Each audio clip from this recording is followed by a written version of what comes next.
অনেক বছর আগে একটা ছোট গ্রামের পাশে ছিল এক পুরনো কালী মন্দির। লোকেরা বলত মাঝরাতে নাকি সেখানে মা কালী নিজে ঘুরে বেড়ান। বন্ধুরা, এমন রহস্যজনক গল্প ভালো লাগলে এখনই গল্পের মোড়ক চ্যানেলটিকে ফলো আর সাবস্ক্রাইব করে রাখুন, কারণ সামনে আরও ভয়ঙ্কর রহস্য আসছে। একদিন গ্রামের এক যুবক সাহস করে ঠিক করল সে রাত 12টার পর মন্দিরে যাবে। হাতে শুধু একটা কেরোসিন ল্যাম্প নিয়ে সে ঢুকে পড়ল অন্ধকার মন্দিরে।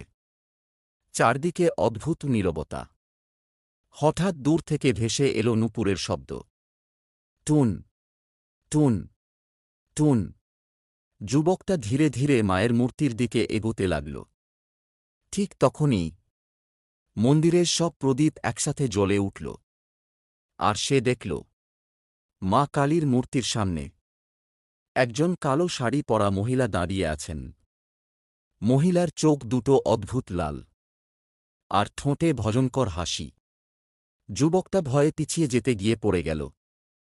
তারপর মহিলা ধীরে ধীরে বললেন, ভয় পাস না, আমি আমার ভক্তদের রক্ষা করি।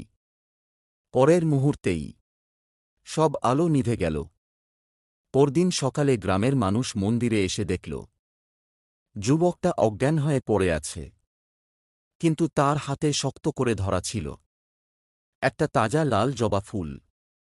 আর সেই দিন থেকে সে আর কখনো রাতের পর মন্দিরের কথা বলেনি।